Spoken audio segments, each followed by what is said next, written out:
Welcome to Storytime with Mrs. Cushman. It's almost Christmas, and I want to read you my favorite children's Christmas book. It's called Great Joy by Kate Dicamillo, illustrated by Bagram Ibatqualine. I hope I'm saying that right. It's French. This was written in 2007, and it's just a beautiful book. Great Joy. The week before Christmas, a monkey appeared on the corner of Fifth and Vine. He was wearing a green vest and a red hat, and with him was a man, an organ grinder, who played music for the people on the street. In the daytime, when the sun shone, the sequins on the monkey's vest glittered and flashed, and from the window of her apartment, Frances could see the tin cup he held out to the people who walked by. Sometimes, if it was very quiet for just a minute, she could hear the music. It came across the crowded sidewalk and up through the windows, and even though the organ grinder and the monkey were just across the street, the song sounded sad and far away, like the music from a dream. "Where do they go at night?" Frances asked. "Who?" said her mother. "The man and his monkey." "Oh, Frances," said her mother, "don't ask me questions that I can't answer. I'm sure they go somewhere. Everyone goes somewhere." "But where?" said Frances. "I have no idea," said her mother. "Turn around." Frances turned. Her mother pinned the bottom of her robe. "There," said her mother. "Now all I have to do is hem it, and you'll be ready. Have you memorized your line?" "Yes," said Frances. "Are you excited about the pageant?" "Yes," said Frances, and she turned away from her mother and looked out the window at the monkey. That night, Frances made herself stay awake. She hummed songs and said her multiplication tables. She named the capitals of each state: St. Paul, Tallahassee, Harrisburg, one after the other. Every time she felt as if she might fall asleep, she shook her head and pinched her arm and opened her eyes wide. Finally, at midnight, Frances got out of bed and crept down the hallway to the living room. She looked down into the street. She saw the organ grinder, but where was the monkey? Her heart thumped. And then she saw him, tucked inside the man's overcoat, his small red hat still on his head. "Look at me," Frances whispered. "Look up here."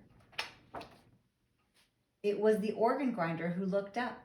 He took his cap from his head and he raised it to her. "They sleep on the street," Frances said the next morning, "even when it snows." "Oh, Frances," said her mother, "maybe they could come for dinner." "No, they can't come for dinner," said her mother. "Why not?" "They're strangers, that's why. Eat your breakfast, Frances. You've got a big day ahead of you." All that day it snowed, but by evening, in time for the pageant, the sky cleared. The snow was so deep that Frances had to wear her boots for the walk to the church. The organ grinder and the monkey were still on their corner. Frances ran up and put a nickel in the monkey's cup. "I'm going to the Christmas play tonight," she said. "I get to wear wings and I have one line to say. Do you want to hear it?" "Frances," her mother said, "we're going to be late. Let's go." "You can come," Frances said, turning back. "The play is at the church. It's just down the street. You can both come." The organ grinder smiled at her, but his eyes looked sad. At the church, everyone else was already in costume. "Hurry," the choir director said as he helped Frances put on her wings. The shepherds walked out first, and then the choir director pointed to Frances. "Now," he whispered. Frances stood very still. She opened her mouth, but the words would not come. "Say it," whispered one of the shepherds.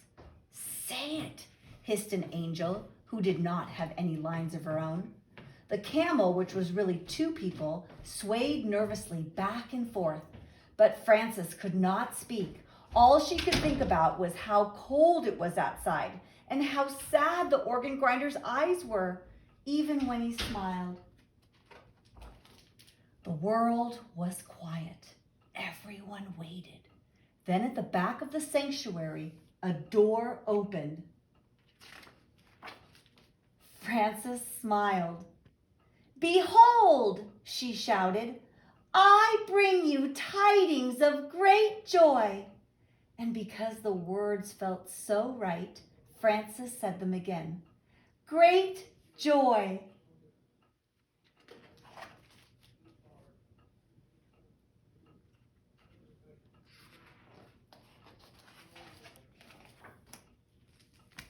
I think this is a beautiful book about the message of Christmas, which is about sharing kindness with others. And I love how Frances did that. I hope you have a wonderful Christmas and that you get to spread some Christmas joy.